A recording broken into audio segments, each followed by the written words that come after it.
The NBA's GOAT debate may just be the most intense argument in all of human history. On one side, you have Michael Jordan, a mythical figure who went 6-0 in the NBA Finals, won 10 scoring championships, and essentially played a perfect career. Of course, on the other side, you have LeBron James, a freak of nature who is going to have the best statistical career of all time by a wide margin. Now, each camp has their arguments, and they are dead set in their stance. If you're a LeBron James fan, you don't need any convincing that he's the greatest of all time. But if you're an MJ fan, I have a very simple blueprint that I believe would make LeBron James the GOAT, or at least bridge the gap that you have placed between him and his airness. And the blueprint for LeBron James to at least bridge the gap, if not become the GOAT in my opinion, is very simple. First, he has to win 2 more championships. Right now, he's 4-6. And while I believe that is a perfectly fine record, albeit a little bit less than I would have liked, the Mavericks finals loss is still a huge stain, and he could have captured another championship, perhaps in 18, perhaps in 14, perhaps in 15, who knows. But in any case, he needs to at least get 2 more titles so that he can tie up Michael Jordan at 6. And again, though he'll be 6-6, he at least needs to get as many total championships as Michael Jordan has. But moreover, he needs to do so in a particular fashion. Because the one thing that LeBron James has over Michael Jordan is his iconic teams that he's beaten. The narrative that he's written in terms of what franchises he's been able to overcome. Because though Michael Jordan was able to beat Magic Johnson toward the end of his career and, of course, beat the Utah Jazz in back-to-back finals, he didn't really have an iconic opponent that he played against. Not in the fashion that LeBron has.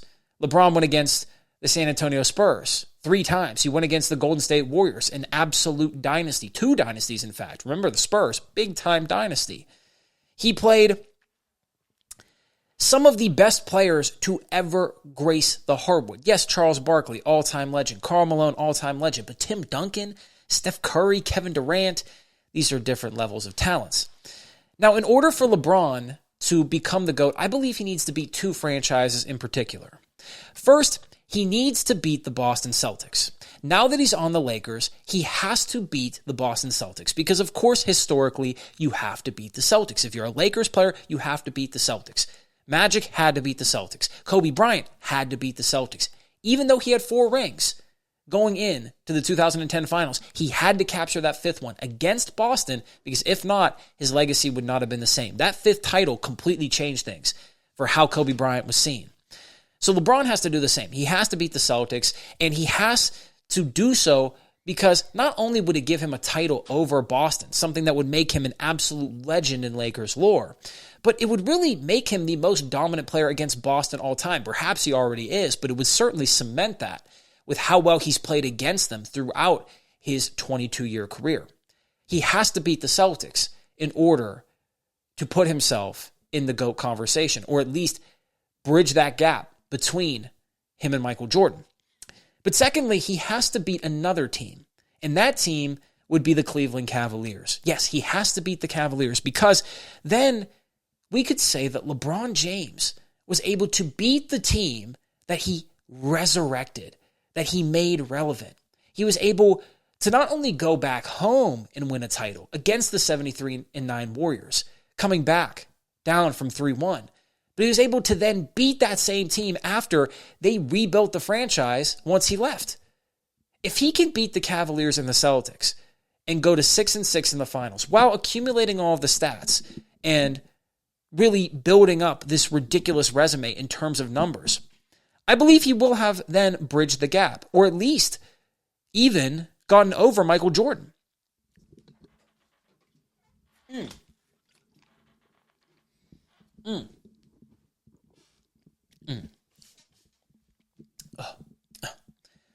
The NBA's GOAT debate may just be the most intense argument in all of human history. On one side, you have Michael Jordan, a mythical figure who was able to go 6-0 in the NBA Finals, get 10 scoring championships, and essentially play a perfect career. Now, of course, on the other side, you have LeBron James, who is an absolute freak of nature and will go down as the player with the best statistical career of all time by a wide margin. Now, each camp has their arguments, and they are dead set in their ways. If you're a LeBron James fan, of course, you don't need any convincing that he's the greatest player of all time. But if you're an MJ fan, I have a very simple blueprint that LeBron James can follow. I believe that would make him the greatest player of all time, or at least bridge the gap between him and his airness. Now, this blueprint is incredibly simple. First and foremost, he has to win 2 more championships. Even though right now he's 4-6, he has 4 titles. Not many players have 4 championships. And I believe his record isn't as bad as it looks. He still needs to get to 6. He has to at least tie Michael Jordan for championships won. But moreover, he has to beat particular teams. Because if there's one thing that LeBron James does have over Michael Jordan, it's that he's beaten more iconic opponents. He's beaten the Oklahoma City Thunder, the Big Three with Russell Westbrook, James Harden, Kevin Durant, 3 future MVPs. Yes, they were young, but the team was mightily talented. Then he beat the San Antonio Spurs, a dynasty. And then he was able to beat the Golden State Warriors, another dynasty, coming back from 3-1, the first player, the first team to do so. The best regular season of all time. He's beaten iconic opponents in the NBA Finals. And then he was able to go and beat the Miami Heat, a team that he was able to win 2 championships for. The narrative he has in the opponents he's beaten is incredibly strong. And if he's able to beat 2 opponents in particular, it would make him the GOAT, or at least, again, bridge that gap between him and his airness. Now, the first opponent he has to beat is the Boston Celtics, because as a Laker, you have to beat the Celtics. If you're given the opportunity, you have to beat the Celtics. Every single Lakers legend has. Magic Johnson has beaten the Celtics. Kobe Bryant has beaten the Celtics. You have to beat the Celtics in order to stamp yourself as the creme de la creme in terms of Lakers legends. If he can beat the Celtics, it would not only secure what every Lakers legend really needs to be considered an absolute beast in terms of Lakers players, but at the same time, it would make him the best player against the Celtics of all time, if he's not already that, with how well he's played against them over the course of his career.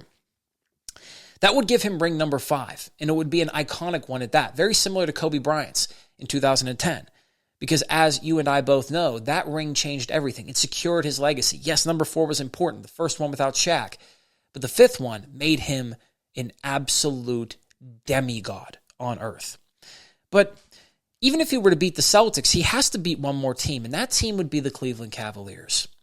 Because after he's left, the Cavs have been able to build a ridiculous team, a team that is on pace to win more games this year than any time during LeBron James' second stint.